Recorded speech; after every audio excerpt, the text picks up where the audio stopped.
ജീവിതത്തിൽ നമ്മൾ ഒറ്റയ്ക്കാണെന്നുള്ളത് ഒരു റിയാലിറ്റിയാണ്. നമുക്ക് തോന്നും നമ്മുടെ കൂടെ എല്ലാവരും ഉണ്ടല്ലോ എന്ന് തോന്നും. പക്ഷെ യു ഹാവ് ടു റിയലൈസ് നമ്മുടെ ആരോഗ്യവും നമ്മുടെ പണവും നമ്മളെ കൊണ്ടുള്ള ആവശ്യങ്ങളും കഴിഞ്ഞ് നമ്മൾ ജീവിക്കേണ്ട ഒരു കാലഘട്ടം. ആ കാലഘട്ടത്തിലേക്കാണ് നമ്മളെ പ്രിപ്പയർ ചെയ്യേണ്ടത്.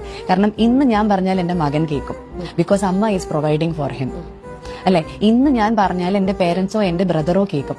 Because I have A stand in the society. അല്ലെ, പക്ഷെ നാളെ ഞാൻ ചിലപ്പോ കിടക്കയിൽ കിടന്ന് യൂറിൻ പാസ് ചെയ്യുന്ന ഒരു അവസ്ഥയിലേക്ക് ഗുരുവായൂരപ്പൻ എത്തിക്കാണ്ടിരിക്കട്ടെ.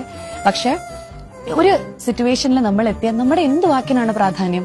എന്നെ കാണാൻ ആരാ വരേണ്ടത്? കാരണം നമ്മളെ കൊണ്ട് ഈ ലോകത്തിനോ സമൂഹത്തിനോ നമ്മുടെ അച്ഛനോ അമ്മയ്ക്കോ മക്കൾക്കോ ഭർത്താവിനോ ഒന്നും പ്രയോജനമില്ലാത്ത ഒരവസ്ഥയിലേക്ക് നമ്മൾ എത്തും.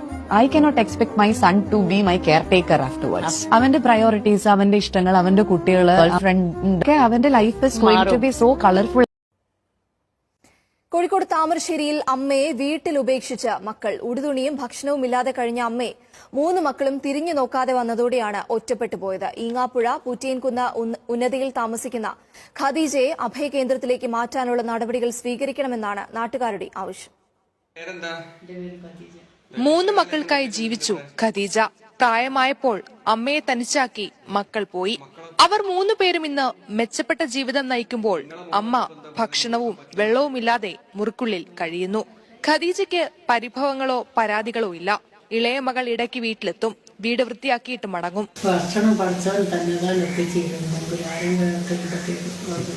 മക്കളൊന്നും നോക്കുന്നില്ല. മക്കൾ നോക്കാൻ മോള് എപ്പോഴും വരെ നോക്കിയൊക്കെ ചെയ്യും. 3 മുറി വീടിനുള്ളിൽ പ്രാഥമിക കാര്യങ്ങൾ പോലും ചെയ്യാൻ കഴിയാതെയാണ് ജീവിതം. പലപ്പോഴും അയൽവാസി